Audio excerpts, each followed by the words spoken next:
Hello IGNOU students, आज हम आपके लिए लेकर आए हैं सॉल्व सैम्पल पेपर। जी हाँ फ्रेंड्स, आज हम बात करेंगे BEDSV 101 के बारे में। फ्रेंड्स, साथ ही साथ बात करेंगे एग्जाम पैटर्न की। वैल्यू एजुकेशन आपका सब्जेक्ट है, मूल्य परक शिक्षा। तो अगर आपके पास ये सब्जेक्ट है तो ये वीडियो आपके लिए बहुत इंपॉर्टेंट साबित होने वाली है। वीडियो को कंप्लीट जरूर देखिएगा। चैनल पर नए हैं तो सब्सक्राइब कर लीजिए एंड बेल नोटिफिकेशन को भी जरूर ऑन रखिएगा। सो चलिए वीडियो को स्टार्ट करते हैं। सबसे पहले बात करेंगे एग्जाम पैटर्न की। सो आपके सामने friends previous year question paper जो है जून 2025 टर्म एंड एग्जामिनेशन का, वो ओपन किया है हमने। 4 ईयर अंडर ग्रेजुएट प्रोग्राम का ये कोर्स कोड है BEDSV 101 वैल्यू एजुकेशन। तो सबसे पहले बात करेंगे क्वेश्चन पेपर के मार्क्स के। 100 मार्क का एग्जाम होगा जिसके लिए 3 आवर्स आपको मिलेंगे। नोट में आपको बताया गया है answer all questions carry equal marks. So Hindi और इंग्लिश दोनों मीडियम में ये क्वेश्चन पेपर अवेलेबल होगा। आप जिस भी मीडियम में कंफर्टेबल हैं उसमें आप अपने आंसर्स को लिख सकते हैं, डिस्पाइट आपने कौन से मीडियम में एडमिशन लिया है। सो यहाँ पर फ्रेंड्स आपको 20 मार्क ईच के क्वेश्चंस दिए गए हैं। 5 क्वेश्चंस आपको दिए गए हैं और हर एक क्वेश्चन में आपको चॉइस दी गई है। आपको कलेक्टिवली 10 क्वेश्चंस नहीं दिए गए हैं, हर एक 2 क्वेश्चन में से चॉइस दी गई है। जैसे फर्स्ट क्वेश्चन में भी 2 क्वेश्चन है, सेकंड क्वेश्चन में भी 2 क्वेश्चन है, थर्ड में भी 2 क्वेश्चन है, फोर्थ में भी 2 क्वेश्चन है एंड फिफ्थ में भी 2 क्वेश्चन है। सो 2 क्वेश्चन दिए गए हैं जिसमें से कोई एक करना है। सो ऐसे जो आपकी चॉइस है वो रिस्ट्रिक्टेड हो जाती है, बट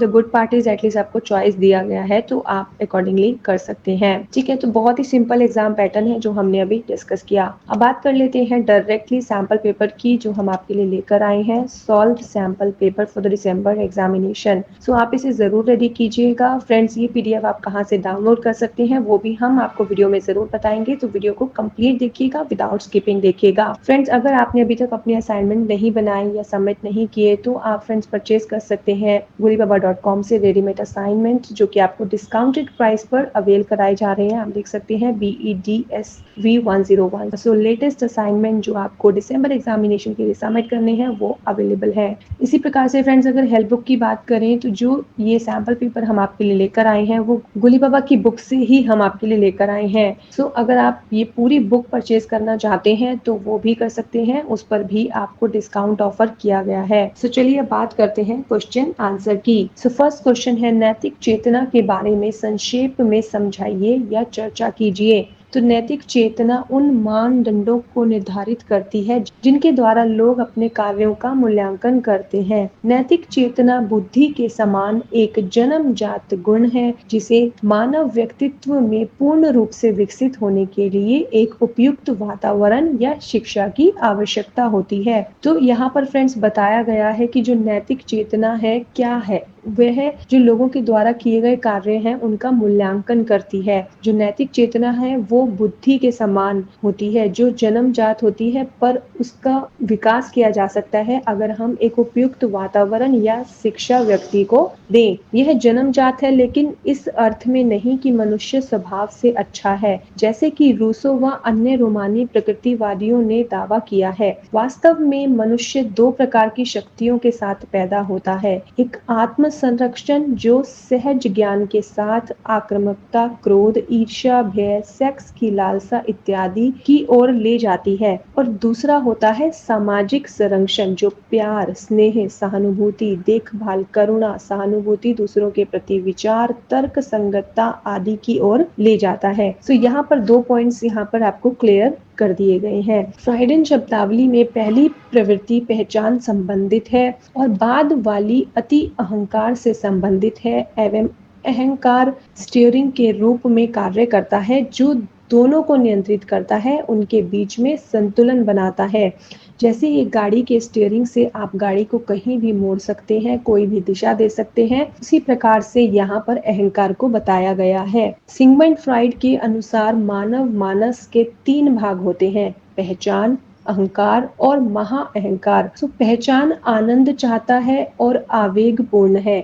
महा अहंकार नैतिक संरक्षण के रूप में कार्य करता है और अहंकार 2 प्रवृत्तियों में संतुलन बनाता है ताकि आवेगों को सामाजिक रूप से स्वीकार्य तरीके से व्यक्त किया जा सके। नैतिक चेतना का सामाजिक संरक्षण से गहरा संबंध है, इसीलिए नैतिकता या नैतिक चेतना का सामाजिक संदर्भ के बिना कोई अर्थ या प्रासंगिकता नहीं है। यदि हम दूसरे कि चेतना या भावना को उसी तरह से ख्याल रखें जैसे कि हम अपनी भावनाओं का रखते हैं, तो ही हम नैतिक रूप से जागरूक हैं। यदि दूसरों के दुख या कष्ट उसी प्रकार से हमारे हृदय को विचलित नहीं कर पाते जैसे अपनों या प्रियजनों के दुख कष्ट हमें विचलित करते हैं, तो इसका अर्थ है कि हम में उस अनुपात में नैतिकता या नैतिक चेतना नहीं है, मतलब नैतिक चेतना का अभाव है। ऐसी चेतना सहज या जन्मजात होती है, लेकिन इसका पोषण शिक्षा सहित मनुष्यों पर कार्य करने वाली पर्यावरणीय शक्ति पर भी निर्भर करता है। कुछ लोगों का दृढ़ विश्वास है कि नैतिक व्यवहार या पूर्ण नैतिकता में चेतना के विकास के लिए सबसे उपयुक्त मंच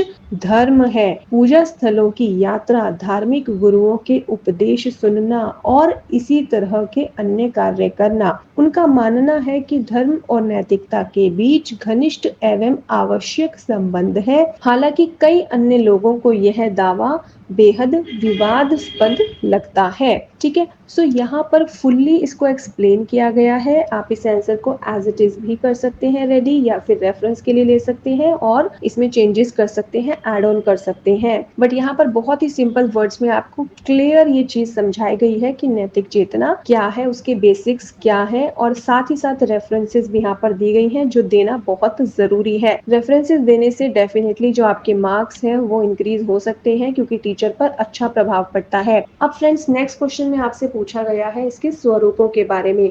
नैतिकता के स्वरूप पर संक्षेप में चर्चा कीजिए या वर्णन कीजिए।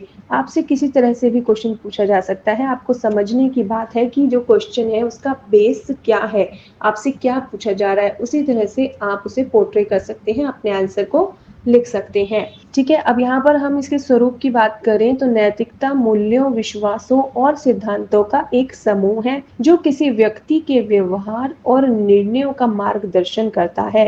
यह एक आचार संहिता है जिसे किसी विशेष समाज या संस्कृति में आमतौर पर स्वीकार किया गया है। यह दार्शनिक विशेष रूप से प्रत्यक्षवादी मानते हैं कि व्यवहार की तर्क संगतता और तर्क शक्ति नैतिक कार्यवाही पर नैतिक प्रवचन का रूप बनाती है।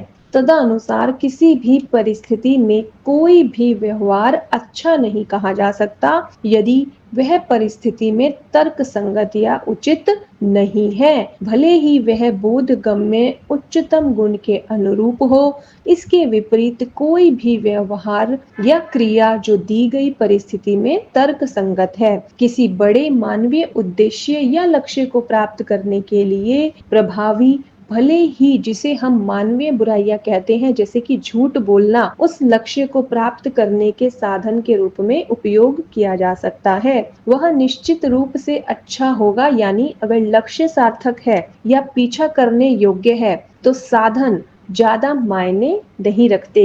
सो यहाँ पर क्लियर आपको बताया गया है कि अगर जो आपका लक्ष्य है वो इतना बड़ा है, जिसे पहुंचने के लिए, जिसे अचीव करने के लिए अगर आपको कोई झूठ भी बोलना पड़ रहा है पर जिससे किसी को कोई हार्म नहीं हो रहा, तो आप उसे बोल सकते हैं, क्योंकि यहाँ पर साधन ज्यादा मायने नहीं रखते। मतलब जो आप स्टेप्स ले रहे हैं वहां तक पहुंचने के लिए, उसमें अगर आप झूठ बोल रहे हैं जिससे कोई हर्ट नहीं हो रहा, किसी का बुरा नहीं हो रहा, तो आप जरूर बोल सकते हैं। अदरवाइज झूठ बोलना नैतिकता में नहीं आता। ऐसी तार्किकता के आधार पर कोई यह उचित ठहरा सकता है कि रामायण में श्री राम या महाभारत में श्री कृष्ण को गलत तरीके क्यों अपनाने पड़े, क्योंकि सार्थक लक्ष्य खतरे में पड़ सकता था।